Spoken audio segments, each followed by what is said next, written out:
The knowledge mindset you should have is you don't have to do all of it. I'm not asking you to boil the ocean. Don't do that, right? And they understand they are giving you a laundry of lists and you cannot get everything done in less than, a week. So once you actually review the laundry of lists, you bucket them in the similar categories, and then you identify the categories or initiatives that you can do from your perspective to support them. Welcome to Content Kingdom. This is your backstage pass to the people, tools, and the trends shaping the future of content marketing. And welcome to another exciting episode of Content Kingdom, brought to you by Content Lion.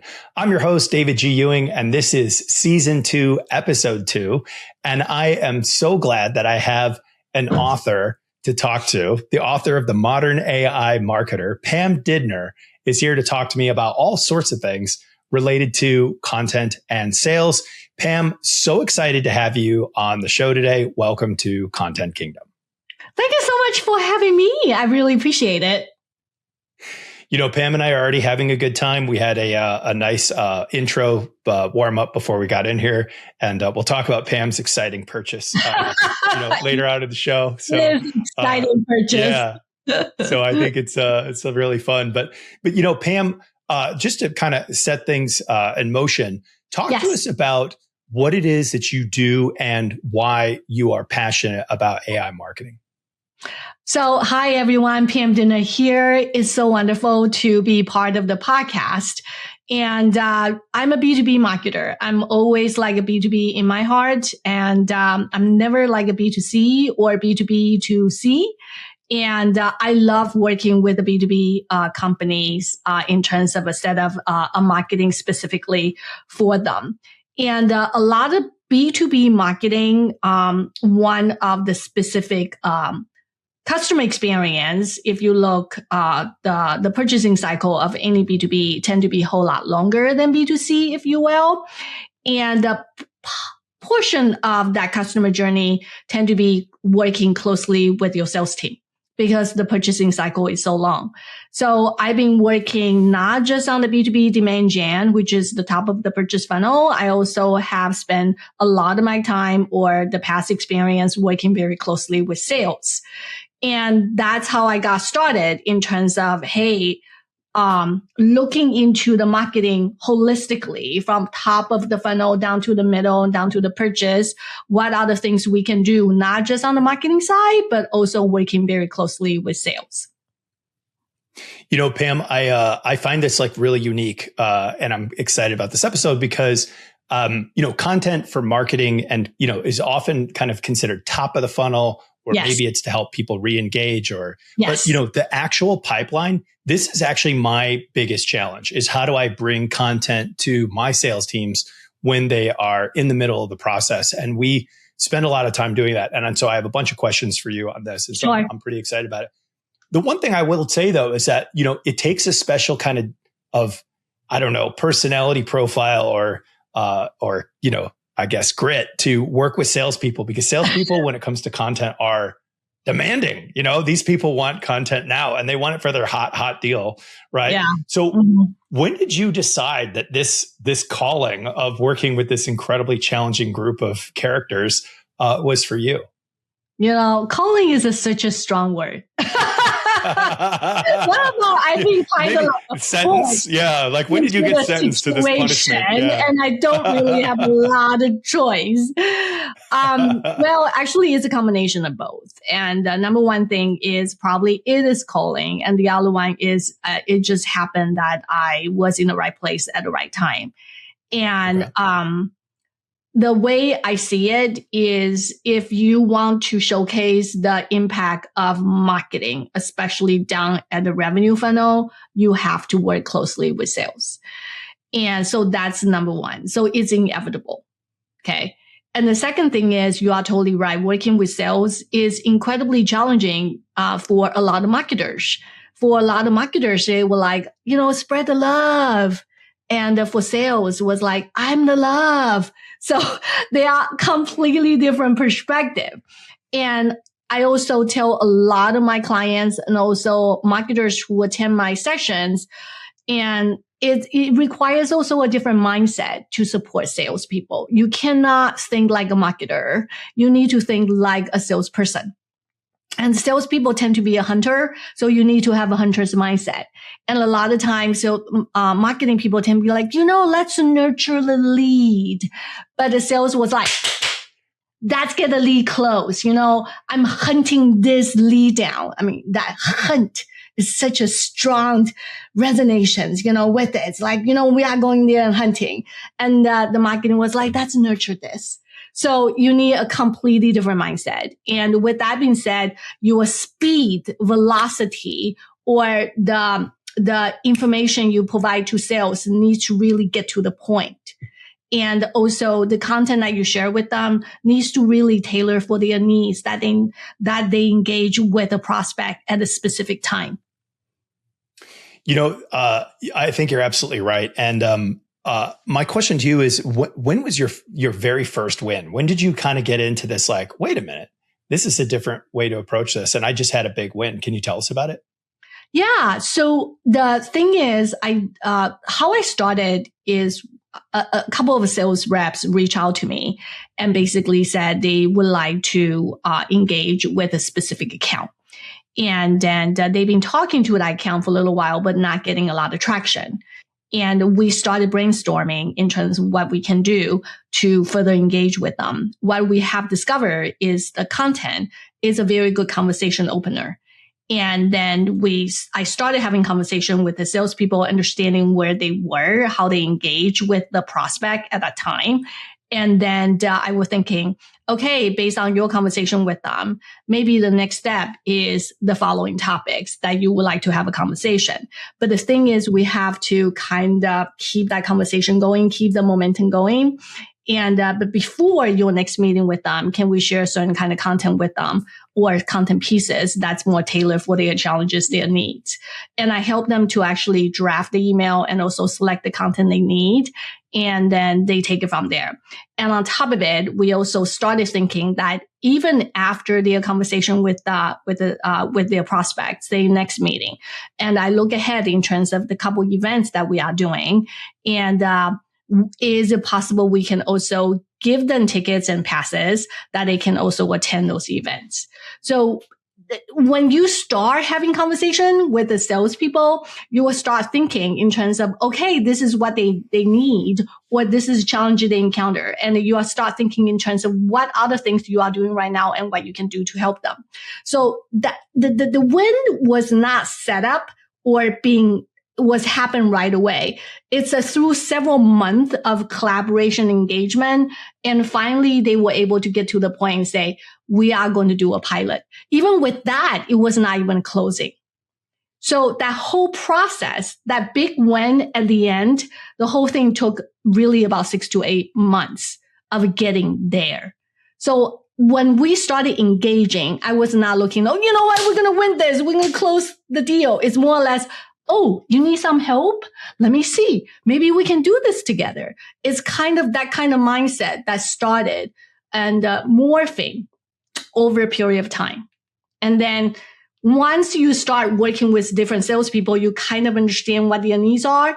And then you can start standardize in terms of, okay, for this type of sales stages, this a type of content they may need. So I gain experience over time. But initially, it was very spotty engagement with the salespeople. Is that helpful? Yeah, it is. And, it gets to two things that I think are frustrations when I talk to content marketers and as it relates to working with the sales team. One is trying to get the salespeople to use their content. Like, I think that there are tons of marketers who are frustrated where they'd say, I built all this content for them, then they didn't use it. So why am I even bothering with these guys? So has that happened to you? And what has been your reaction when that's occurred? Oh my God, all the time. So just salespeople who don't use content? Oh my gosh. Or they don't use the content that you want them to use, or they don't use the content that they feel that they needed at that time. And what I have discovered working with salespeople is many of the salespeople, they do have ADHD. Okay, salespeople, if you're out there, don't deny it. But a lot of time, And for marketers, when you are working with the people that think very quickly, and then they have so many things they have to do all at once, and so their minds can be very jumpy. So the way that you work with them is you have to make sure the information that you share is actually tailored for their needs. If you actually have a list of marketing content and you have a marketing content that's actually classified based on the customer journey, that's great. But you have to reclassify some of those content for sales stages. So you tailor your content for your customers. The same analogy applies that you have to tailor the content for your salespeople. And all the content that you actually tailor for the customer journey, they are not one-to-one matching directly on sales stages. So you have to think through what are the content pieces. You have to select for them what are the pieces they can use at different sales stages, and also tell them, you have to remind them that for this sales stages they are in, these are the type of content they should consider or they can consider. It's both like making a selection for them and also educating them. That makes sense, because I think that, too often there's a belief in marketing that when I put my message out there, it's going to get what it's going to get. But it's almost like when you are building content for the sales team, you have to not just market your content to the sales team, you have to sell your content to the sales team. Content. So that's right. Sell your content. Yeah. So, okay. So, let's think about how to coach a team that's not doing this well, right? Because I think there's lots of companies who, by the way, I had this one meeting that typifies this. I went to this semiconductor company and I was giving a talk on the unification and alliance of sales and marketing, right? Ooh. And it's a big conference room. Spicy topic. I kid you not. Yes. There are 2 horseshoe tables in the room, and I'm kind of awkwardly standing between the 2 horseshoes. And I realized that, like, when I have them raise their hand, I'm like, who here's on the sales team? One horseshoe completely raises their hand. And then I go, who's on the marketing team? And the other horseshoe everybody raises their hand. And I was like, you guys won't even sit together. Like, you need to sit together. You got to sit together, right? So, if someone is going to cross this chasm, right, and be the marketer who bravely wades into the sales horseshoe and says, okay, I'm going to help you, what should they be looking for? Like, should they do it sequentially is my question, right? Should they begin at the beginning of the funnel and make useful content and sell their content for early sales cycles? Should they work at the end? Where do you recommend somebody just gets their arms around and gets started with engaging with their own sales team and trying to provide content to them?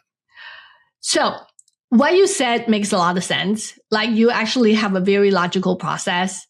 My thought is just don't even think about that when you talk to your salespeople, especially that the sales and the marketing are not completely working together.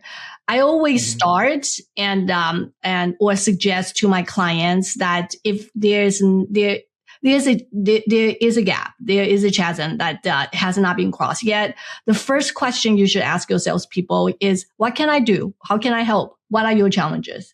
So instead of like going there and actually have a very fixed mindset, what you can do, for example, you know what? I should classify the content for them. I should do this for them. I should do that for them. Just put that all aside and basically said, hey, what are your challenges?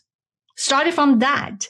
And also, how do you think I can help you? Right? So ask them some of the questions. First of all, understand what their challenges are. Let them talk. A lot of time, what I have experienced is salespeople's job are very, very tough. They have to meet quota every single month. And that's very hard and very stressful. Sometimes they just want to vent. They just need to talk to somebody. And especially when you get rejected all the time or every single day, I mean, it can get to you, right? So you basically said, okay, so what are your challenges? What are some of the deals you cannot close? What do you think the causes are? Let them talk and then you listen. So sometimes it is content. Sometimes it's not. Sometimes maybe it's a process. Sometimes maybe it's a quality of leads. Sometimes they just want to vent. there were many. So I always tell my marketers, I was like, sometimes you need to be a therapist. Therapist / marketer. Yeah. Exactly. Exactly. So start if the gap is wide or the engagement was never formalized, I would start from the perspective like, what are your challenges?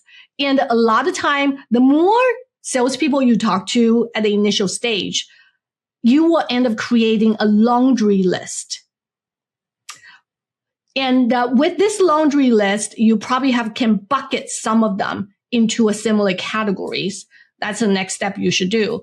And then the another mindset you should have is you don't have to do all of it. I'm not asking you to boil the ocean. Don't do that, right? And they understand they are giving you a laundry of list and you cannot get everything done in less than, a week. So once you actually review the laundry of lists, you bucket them in the similar categories, and then you identify the categories or initiatives that you can do from your perspective to support them. Then the next step is review what you put together with them and say, these are the things I will do for you. And I think this can actually help you. What do you think? And get their buy-in before you move forward. So that would be the process I take if there's a big gap or there's no formal relationship, if you will. Got it. So I want to break this down by sales stage because definitely my companies could use some help with all of the sales stages and content air support, right? So let's start at the beginning. When you're thinking about useful content for prospecting in B2B, right? Yes. What are you typically looking at? Like, are you looking at one pagers? Are you looking at social media posts? What's really kind of like the thing that you feel is like just basically maybe the fundamentals of content marketing for prospecting? Okay. So that's think from the audience's perspective. That's think from the prospect's perspective. If they are looking for a specific product, let's assume they are looking for, social media syndication tool because they have to syndicate content to actually 5 different channels. All right. If they start exploring that, you need to think through when the prospects start looking for that specific product or the specific technology. What are the reasons behind it they are looking? What are some of the challenges? The number one challenge is like, oh my God, they're trying to manage 5 social media channel and it's very time consuming. Or they don't know in terms of what other tools out there can actually support them. So on the prospecting side, on the early stage of prospecting, I tend to focus on, so what is the specific technology and what is a products that can do? So you kind of like try to explain the things related to the challenges they encounter. So the content should be relating to the topics they are researching. Is that helpful? So it's usually tend to focus on why and also what. Okay. So let's take Content Lion, which is my software company that sponsors this podcast. So Content Lion is a digital experience platform. And one of the things that we've noticed when you're doing platform sales is nobody wants to buy a platform, right? Because if you go and say, what can your platform do? And you answer something vague like, it can do everything. Nobody's excited, right?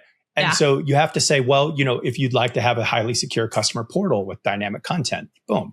Or if you want to have a ubiquitous tool for having all of your AI tools connect to one secure MCP server, boom. Like that's those are some of the things. So I guess what you're saying is early in this prospecting stage, content needs to be centered around what's a specific problem a customer is having. The customer is trying to sell. Yeah.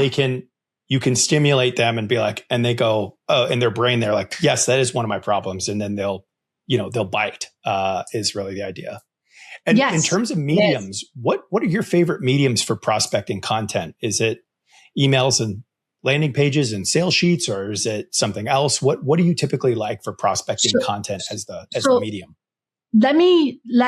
Before I answer that question, what's your definition of prospecting? Is the cold outreach, is the leads is still pretty cold, or the lead is semi-warm? Because there's a I slight would say difference. like, let's go straight top of the funnel, right? Which is you've got target lists of people that are cold and you are just trying to engage target lists. And then we'll move down from there, you know? Okay. So in that case, you have to look at the cold outreach in the sequential manner. So frequency does matter. I hate saying this. Mm-hmm. So if you want to reach out to somebody cold, there should be a combination of multiple different mediums that you use. You can use a LinkedIn to reach out to them. You can use email. And in some cases, in some industry, they still use cold calls because it makes sense, especially in manufacturing segments. And so you have to look into what are the mediums that use for that specific industry, because, and also the demographics, the age of demographics still matters. If it's much seasoned and the older demographics and the traditional mediums still works, for example, events. And, but if you reach to Gen Z or younger generation, SMX might be better.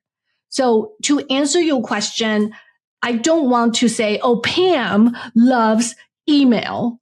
In general, email works. But I would strongly suggest in terms of the leads that you go after and what are the channel, the medium they use the most. Is that helpful? And you need to use a combination of medium, and you have to use the cold outreach in a sequence, in a way like, okay, I'm going to do an outreach and it's going to be 7 or 8 times in 3 weeks.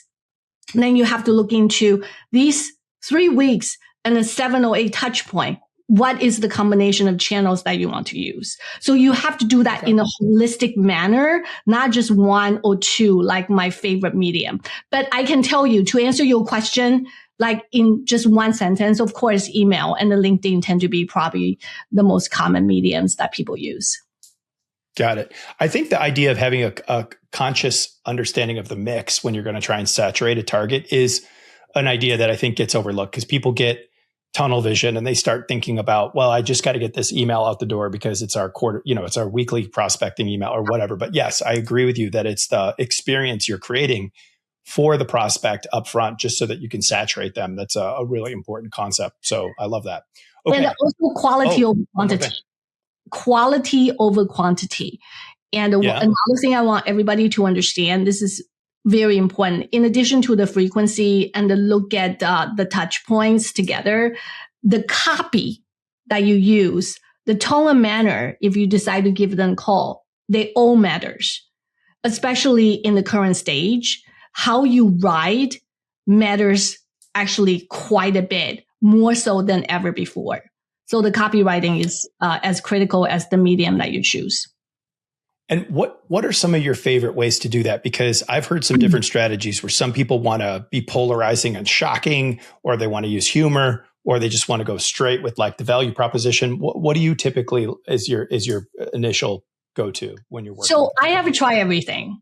And the way I would go about doing that, it depends. I tend to work with salespeople on the prospecting side of things, and the salespeople's personality matters. So they are salespeople, they love using humor. Then I was like, hey, if you have used humor all the time and you get the conversion rate that you can accomplish, so be it. And there are people like they want to use this shocking and a more sensationalized type of email. And if they use that and they still can maintain their quota, well, so be it.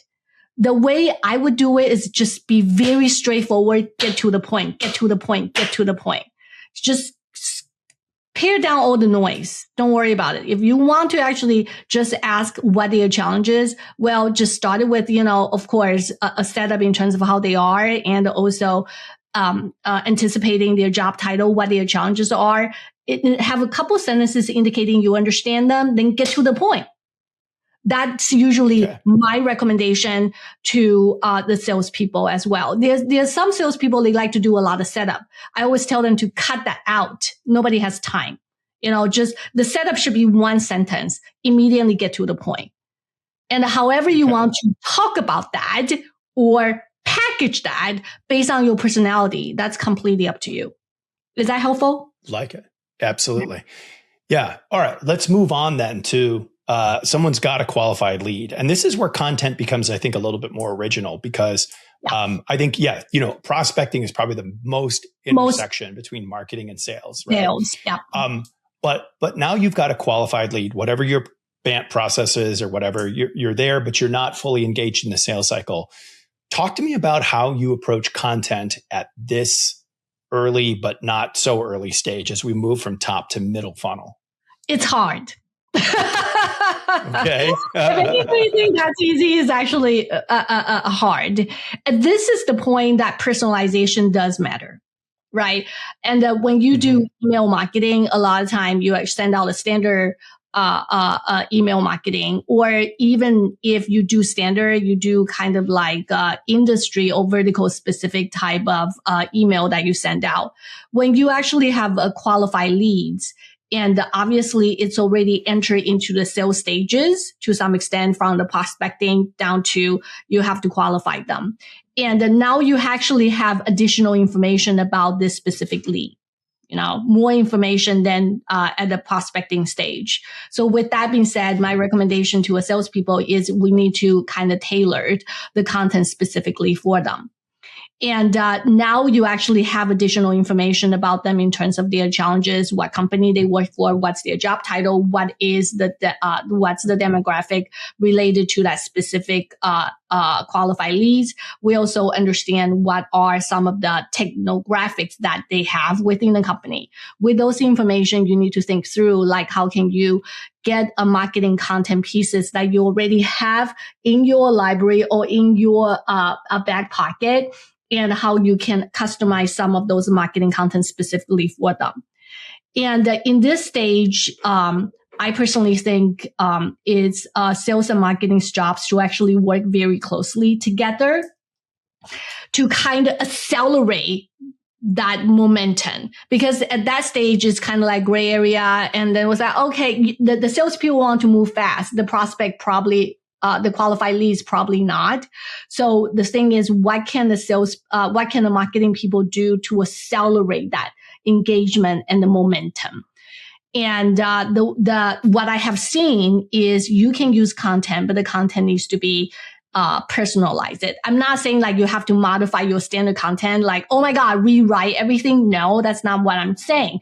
I'm saying is the opening of the content. If you actually have an ebook, right? In your email, you have to be very specific and say, in this ebook, right, you are going to find these couple points to address your challenges. I even went as far as working with sales. When we crafted the email, we'll say, for you just need to read page 35 to page 45. That's the only thing you have to do. And that will address your challenge. Once you kind of get into that kind of personalization, people feel like, oh, you know what? Well, they kind of know me and they told me not to read the whole thing. Just read these 3 pages. Oh, okay. I'll do that. It's that little things that what you can do to actually help sales to accelerate that engagement. Is that helpful? Yeah. So it is, because what you're saying is that it's personalization without customization. Right? Exactly. So don't do this massive customization, but there's a little thing you should do. And unfortunately, a lot of those little things, it takes time. And most of us don't have time. Yeah. Now, let me ask you, you just mentioned ebooks as something for this like qualifying stage. And shortening it down to be like, hey, just read page 35 to 40 and you'll be good. And that demonstrates that we were prepared, that we know you, all that stuff. Do you like case studies at this point, or is it premature for case studies? That's actually a very good point. I have noticed some of my salespeople like to showcase the case study, and I usually don't. And that's just me. And so when do we need a case study? I have noticed is the case study is they want to see like similar companies within the same industry, what they are doing. But I also noticed nowadays, a lot of prospects, they have done their research. I mean, because, Google, ChatGPT, all the information is at their fingertips. So they have done their research. I personally have not getting a huge traction when I send a case study. What I have noticed, if I actually tell them that for your challenges, these are the couple things you should pay attention to, and these are couple of the content pieces, and in this specific area that you need to know. It's very tailored. Case study is very helpful. Only in the time, from my perspective, that they want to do some sort of comparison. And they want to do some sort of benchmark, or they want to use the data to showcase what their competitors are doing or the similar company within the industry. So for me specifically, I tend not to use case study at this stage. Got it. That's helpful. All right, let's progress a little further. So in the middle of the funnel, here's what I typically think of. You're a lucky salesperson if you're in a non-competitive deal, maybe. Because then you're up against no decision as your primary competitor. But a lot of times I think most of us find ourselves in a situation where we're up against competitor X and we want to win. We want to beat that competitor. And so how does content help a competitive sale in that mid part when you're doing demonstrations or gathering solution proposals or engineering things and doing things to like really build the solution for the customer? What do you do from a content standpoint alongside of that to specifically ward off competitors? I want to address that from two different perspectives. Number one, obviously, you're right, is the content. What are the content that you can share? Case study may play a natural role in this specific stage. And the other one is usually benchmarking studies.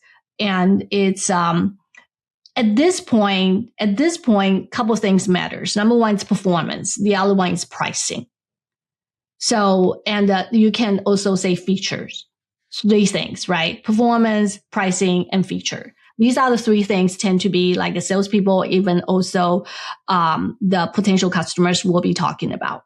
So you need to be ready to actually talk about, okay, pricing, is our pricing higher? Okay, fine. But you need to explain why the pricing is higher.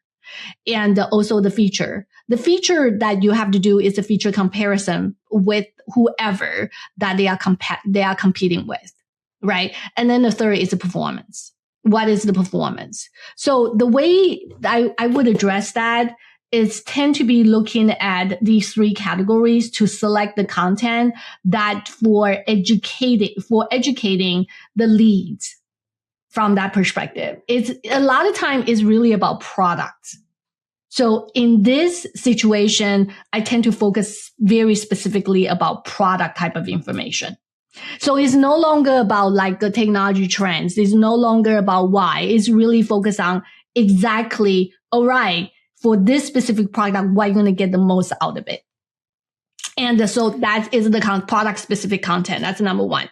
Number two is how the sales talk about it. Whenever they do the sales presentations, you have to somehow understand what are the information that's incorporated, because they have to do many presentation during that stage. The meeting with the IT people, the meeting with procurement, the meeting with, I don't know, like 3 or 4 different executives. So there's multiple different meetings that needs to happen. The presentation tend to be very time consuming, and that they needs to build a deck specifically for that. And that sometimes I help them. So I personally think marketing should be able to help them on some of the slides they're going to put together.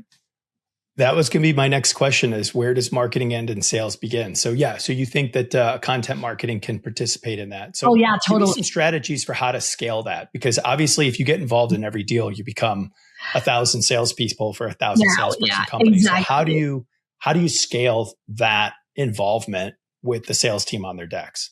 100% agree with you. And in general, the way I look at it is you need to, there are several ways to go about doing it. Let me rephrase it. Number one is marketing should also make a strategic decision. They only focus on supporting top 25 strategic accounts. Okay. You can work with salespeople and basically say, hey, you know what? You have 1,000 salespeople. We only have 25 marketing people. So whenever we are working with you, we only focus on top 25 strategic account, and which makes a lot of sense. It's 25 strategic account tend to accounts about 80% of the sales. So it's 80-20 rules. So the marketing needs to make that strategic decision. Number one.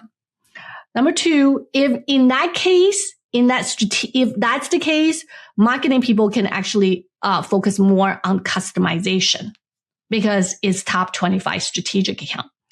However, a lot of time, marketing people don't have that choice. Okay. They're like, you have to support all of them. Yeah. Yep. In that case, the way I would suggest is look at the content by industry.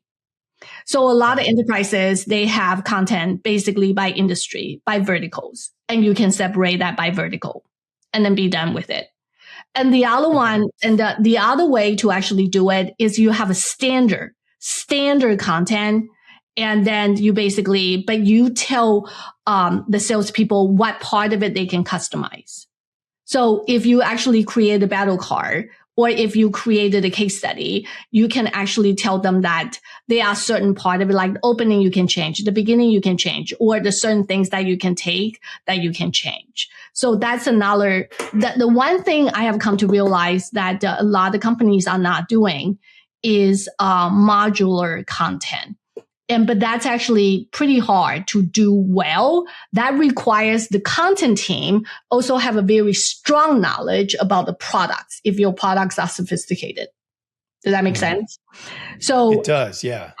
It's hard. It come down to content. My thought on this, based on my experience working with different verticals, is the complexity of the products matter. In the purchasing cycle, the length of purchasing cycle matters as well. If the product is truly complex and also the purchasing cycle is very long, the marketing's engagement can be very, very undefined. Because when you stretch your purchasing cycle that long, it's very hard to standardize when the marketing can engage. Okay. Now, I'm going to throw you a curveball on this one because this is, I think, the worst thing that happens in the middle of the sales cycle is you're in the mid-sales cycle. You've got your resources marshaled. You're doing all this stuff. And especially in a non-competitive situation where it's just you against no decision, the customer just goes dark on you, right? And they're not responding anymore. You don't know that they didn't say no, but they haven't said yes. They haven't taken a next step. And now the thing is just sitting there, right? Yeah. What can a content marketer do to get that thing to some kind of resolution? Because I always say yes is good and no is good, but maybe or silence is killer, right? So what are your ideas there? It's hard. Ghosting is always hard. I mean, that's even hard in a personal level, like you date somebody or you are in the process and date that person or whatever, right? And the person decides to ghost you. Ghosting is always hard. It doesn't matter it's in a personal situation or even in kind of like a professional situation.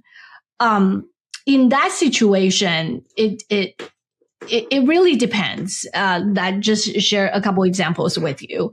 And if we send something, that's assume we send a proposal, okay? And we basically expect them to actually get back to us, within a week. But 3 weeks passed and nothing happened, right? Everybody was like, "Oh, come on, guys, we need to get a proposal back." Blah blah blah blah blah. And in that situation, usually what I would do, and along with the salespeople is always like very good about following up, right? They can send a quick email and they can do a quick text or a quick a phone call, and that should be done by salespeople. That's not done by marketing people. What marketing people can do is more kind of like on air cover, right? Yeah. So if you actually, can you run a very personalized ads to reach out to them? Or can you send out an email and then as if it's like an email campaign, but it's not. It's more kind of like a very tailored email that you send it to them. And in that situation, because you have to understand, like you have done everything that you can. I always tell a marketer is focus on what you can control. Ghost, if you have done everything you can and they ghost you, you have to think about in terms of, okay, sometimes it's like, I have done everything. I just have to make peace with it. I hate saying that. But there are things that you can do a little bit more, and then you work with the sales team and determine what that is. So I encountered a situation that we actually have a prospect that was very hot leads and ended up ghosting us for about 3 or 4 months, and we did not know why. And we did everything we can. We follow up, and that person just never responded. We went even like talking to some of the colleagues, but none of them were responding. And then we realized that the whole organization is going through a rework, and they don't want to talk about it. They are not sure they're going to have a job. And it was a very whole stressful situation. In that situation, is nothing that within my control or with my salespeople that they can do about it. So, and later we found out they have a massive reorg. And, but during that time, or 3 or 4 weeks, responding to us is not their priority. And I completely understand that. So I don't have a right answer for it. I'm sorry. I have one suggestion here, and I'd love for you to. Please, I would love to hear your recommendation. So the thing that I have found, I always try to put myself in the prospect's shoes, right? So I agree. Forget about my sale, what I want. I try to think about what's solving the prospect's problem. And one thing that I noticed that all prospects find interesting, no matter how much they know about the subject already, is what are my competitors doing? Now, I'm not advocating like if I'm working with one of their competitors leaking information, that's obviously unethical. But if I know about the industry or I see a press release from one of their competitors, I love just sending my thoughts and analysis about their competitor and saying, I like that a lot. Because it just stimulates a little bit of because everybody wants to know what their competitors are doing. Also, and nobody has enough time to look. Also nudge a little bit of urgency. You know what I'm saying? It's like if they are moving ahead and we are not. Yeah, I hear you. Yeah. So that's always been my go-to there. It's what I haven't figured out is how do you build content that scales across that, because it can be very, very, depending on the industry too. I mean, if you work in, let's say in all of your target customers in hospitality, it's easier, right? Because you can just send everything out or manufacturing or something. But if your customers are maybe a little bit wider scattered, it gets a little tougher. So, okay. It's cool. So right. Can I also add additional point about scaling? Yeah. And I've been doing content marketing actually for a long period of time. And when I started, especially, and that's about 10, 15 years, I'm all about scaling. Scale. And the more I do content, the more I work with salespeople, the more customers I know, I become more humble. And I actually feel that instead of try to scale, you should look into a way how you can personalize it. And then you are going to tell me, hey, you know what? Personalization is not going to help you to scale. I do agree with that too. And with that, I always look from the perspective, like maybe we should focus on quality over quantity and to focus on, the big fish, try to get a big win instead of small wins. So, but that has a lot to do with the sales strategy, what kind of accounts do you want to go after? But the more I do content marketing, the more I feel it's not necessarily scaling is a dirty word. That's not my point. My point is you have to really try to find a balance between scaling and the personalization. That's the only caution I want to share with everyone. That's it. Yeah, no, I think that's great. And when we get to AI in a minute, I want to talk to you about how oh my God, is changing on that. Our BFF. Yes, but let's stick with a couple other sales cycles that I want to talk about. So the next stage is the closing, right? So we're introducing pricing, we're getting bare knuckle bargaining going, we're dealing with procurement, the dreaded evil demon of all salespeople. Walk me through, how does content play a role in this bottom of the funnel to really help people get over the goal line and get the close? Interesting enough, I don't necessarily working very closely with salespeople at that level. When the proposal is sent out, you can tell me, David, you have a probably more expertise on this than me. And the closing side of things, a lot of time, my salespeople always said, I'll take it from there. And because it involves more with the legal to go through the proposal, to go through the addendums, to go through kind of like the feature they can access or whatnot. And most of the time, what we do on the closing side for the strategic account tend to be more status quo. And but in terms of driving the real closing on the content part of it, I don't usually have a huge amount of experience to deal with it. I want to be very honest with you, because majority of my salespeople, like I said, they will say, we'll take it from there. What is your recommendation on this? So to me, I think, first of all, closing is extremely hard, right? Trying to get everybody to finally clench and do the thing and sign on the line that is dotted.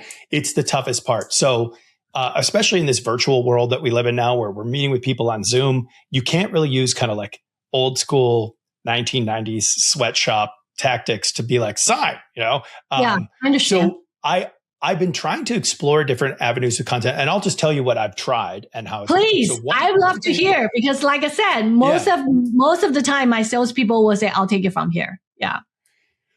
So from a content standpoint, first off, it's human nature that if you give someone a gift, they feel a compunction to give something in return. And I'm not saying at the closing, send somebody a new iPhone or a TV or something. But if there's a book in our industry that really matters to them, shipping a book to the top 2 prospects and with like an engraved note on the front, which means you can't just drop ship it from Amazon, but a note on the front that says, hey, I'm really excited to work together. This book has a lot of principles and ideas that are really going to help us. I'm sending that, even if, go ahead. There's a term for it called account-based gifting. Yeah. I mean, to me, I think a little bit of, value add, because it's not unethical to send someone a book, right? Oh, absolutely. And at the same time, it's tangible and it ships to their, to them. And so I think that's one thing. The other thing that we've done is when we have super big lighthouse accounts and we know we're going into a closing phase with them, we actually start preparing blog articles that are going to be relevant and germane to them on our schedule, so that we know that on our calendar. You mean you prepare blog posts, like you said? Yeah. So like if we were working in, let's say, the aerospace industry, and, and we know there's a big aerospace customer coming up, and we know that the close is roughly in, April, then, on our calendar, we start saying, well, what would be some interesting aerospace articles that we can just happen to release editorial just as they're going through it. So you change editorial. After the salesperson. Yeah. So the salesperson sends out the proposal, because after they send out the proposal, the contract, and they've had their this is what we're going to do for you. At that point, they're just chasing, right? And so I try to put some content out there so they can say, not just am I chasing, are you ready to sign yet? But hey, I don't know if you noticed this, but our company just released, somebody just authored this post about something, and it happens to just be related to them, and it just got released today, right? And it's like, wow, that's such a coincidence. But it just goes to show that we're in that industry, we're thinking about their problems. And we sometimes coordinate and do air cover like that. So those are the things that I've tried. Has it been successful? I like it a lot. It just gives us what I'm going for there is I'm going for anything that I can give my salespeople that gives them a reason to call the customer and not say, are you ready to sign yet? But here's something else to talk about, I like that a lot. Those are wonderful suggestions. Thank you for sharing. Well, you got it. All right. Let's go to kind of like the another part where content I think can play a huge role is the sale is done, right? The customer's onboarded. And now there's kind of 3 things we want from that customer from a content marketing standpoint, right? Upgrade, or buy another category of our products, or refer us, right? And so what works for you there in terms of content that goes along with, that expansion of an existing customer? So for cross sales and upsells, salespeople usually do a white space analysis. So based on the white space analysis, like for example, if they buy specific product and they use specific features, and we also have another product that can actually help them, the salespeople will identify what a potential product they can do for upsells and cross sales. based on the product, they make recommendations. What we will do is based on, like I said, based on the products they recommend, and then we will do a very tailored content that's specifically for them. So it's based on the white space analysis that salespeople do. And then you get the information from them, like what are some of the area that potentially is a gap that our company can fulfill. And then you tailor the content and also the product specific content for that. I like it. Yeah, that's great. All right. The toughest question that I have ever faced is how do I provide content that gets me past procurement? I know you said most of the time, once it comes to closing, you stepped out, but have you ever seen anything work? Because this is the one place that I have a complete black hole and a conundrum of like, how do you get past dreaded procurement people? Any thoughts and ideas? So I was a procurement manager. You were? All right, great. Well, what worked on you? That's what I want to know. I honestly, because you have to understand when I was in procurement, I need to make my salespeople happy. I don't really care about vendors that much. Let's just be very honest. Okay. It's right. Like, okay, you're selling me a product. You want my money. So whatever. Right. And I'm not saying in a bad way, but that's kind of reality. So the procurement part of it, I always tell my, because I was a procurement and who are the people that I need to make sure they are happy is my salespeople. So instead of talking to procurement directly, I tend to put a little gentle nudge on the sales side. And that has worked every single time. So when it comes to procurement, run. Yeah, that's exactly. Yeah. So basically, I try to address all procurement managers' questions. Procurement manager, when I was a procurement, and what do I want is I want to make sure the vendor is properly qualified and comply with our, whatever procurement policy or security measure that we have. So the company usually are pretty good about make sure that whatever forms the procurement send out, they fill out properly. Or it's more for procurement, it's about they just want to check the box. Nothing against all the procurement manager because I was one of you. So they have a list they have to check out. You just need to make sure that all of this are done. That's number one. And second thing is they are very, very busy. Because one procurement manager probably have to manage over, 200 vendors and support 100 salespeople. They are very, very busy. You just need to be very polite about it. And also, let me tell you, the other thing is also always say thank you and always said how much you appreciate them. Trust me, procurement is a thankless job. Nobody cares about them. Interesting. Everybody cares about sales. Everybody cares about marketing, HR, finance. Procurement is like, what? And, but hey, when I say nobody cares about you, please don't get upset. Please. Everybody, yes. I don't mean that in a bad way. And, so I always try to be extra nice to procurement manager. And then sometimes I don't know about you, David. And sometimes the salespeople will actually negotiate directly with the procurement manager of the customers. And in that case, you also have to help them understand that the price is higher. That's because certain features being added. You just have to make sure you explain that to them. So, okay, sounds good. All right, let's shift the conversation. So we've covered the whole sales pipeline, and I feel like we just created like a complete battle plan for any company who is trying to break things down stage by stage.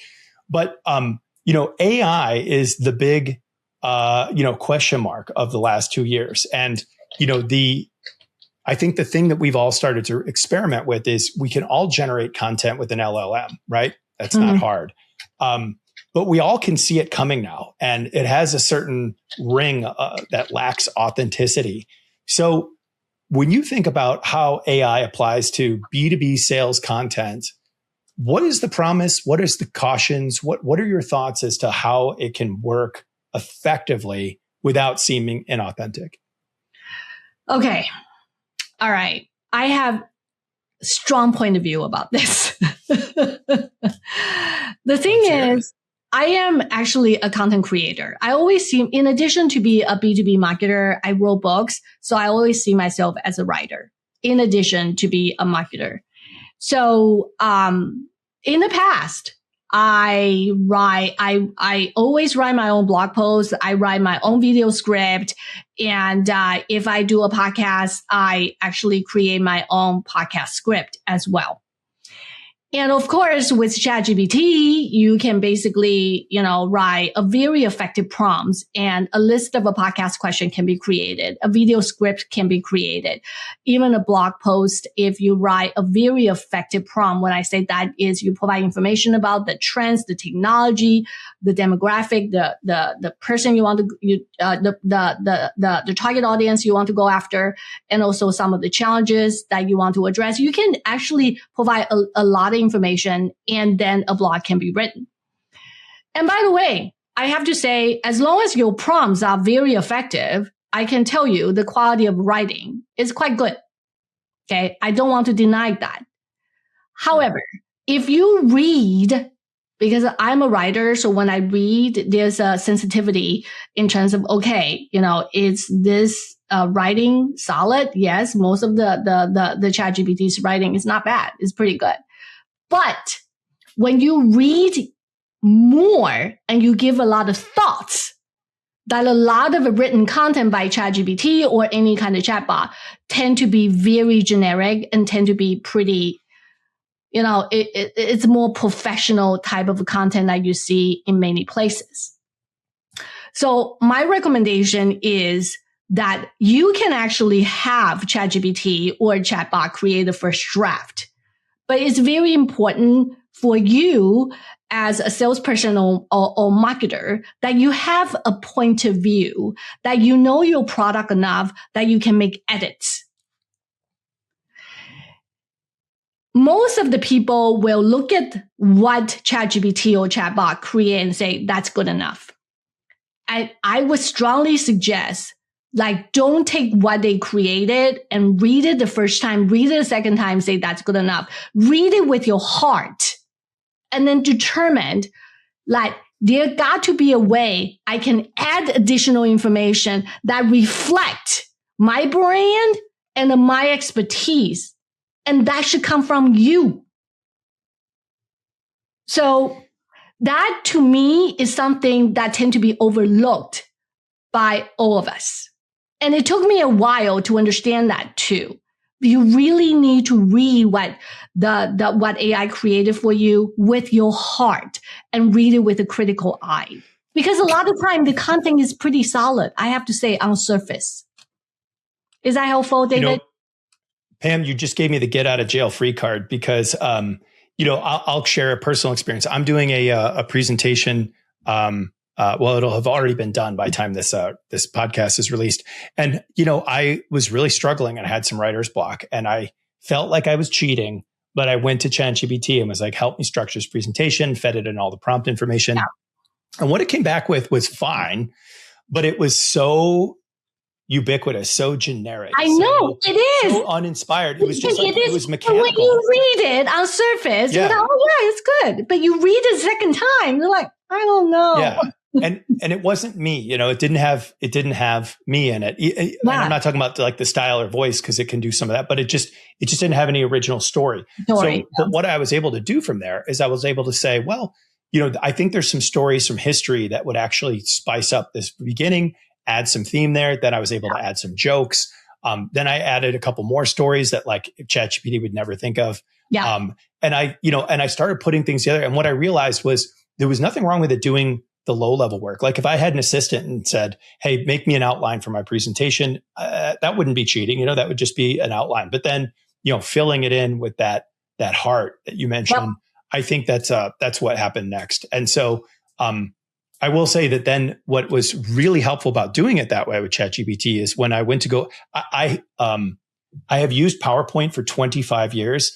I'm quite the PowerPoint ranger, but I'm so burned out of making PowerPoint slides that I just, flipped over to Gamma, and it was great to have ChatGPT just say, listen, now that we have the content and we have the heart of this, let's, make the Gamma prompts. And I was able to do a really personal, unique, my voice presentation but I definitely did all of the grunt work with ChatGPT. And I got to feel like, and this is the first time I've used it that much. So I'm kind of thinking like, well, is it really me? And I think the answer is yes, this is really me because, I just used it more like an assistant than I did as the author. I'm not taking credit for its work, a lot of time when I do ChatGPT and chatbot, like I said, I'm a writer. So sometimes I will look at ChatGPT's writing. I was like, oh my God, so much better than mine.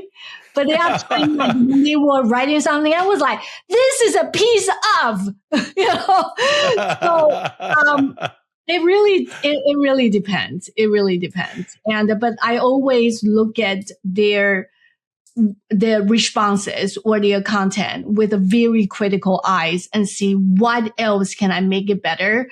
It's actually me. It's mine. So yeah. No, David, I love your story. It's fantastic. Thanks. Appreciate it. Well, it was more like a confession than a story, but I had to get that off my chest. So thanks for listening to my sales woes. You're quite good at that, Pam. But speaking of which, if other people would like to talk to you and unburden themselves about all of their sales and marketing alignment challenges, where does somebody go to find the great Pam Didner and get information from her? PamDidner.com. And you can always reach out to me on my website, on my LinkedIn. I'm actually pretty active on social media channels. But as business and sales and marketing professionals, we are usually on LinkedIn. So reach out to me on LinkedIn directly, or you can always schedule a call with me on PamDidner.com. Love to hear from you. I love hearing from sales and marketing professionals in terms of what their challenges are. And more than happy to help. Sometimes it's just a quick phone call, right? And also it can be a therapy session. I have people calling me and say, I'm so burned out. I was like, don't be. It's okay. I feel the same way too. Well, Pam, I feel like I got my therapy session this last hour and I got all my questions answered about where I'm going to do. So sweet. This episode is going to be an immediate battle plan for both Motive and Content Lion, my two companies. So thank you. Pam, I really appreciate you being on Content Kingdom. Thank you so much. And that's a wrap. Thank you so much for having me. Take care. Bye-bye.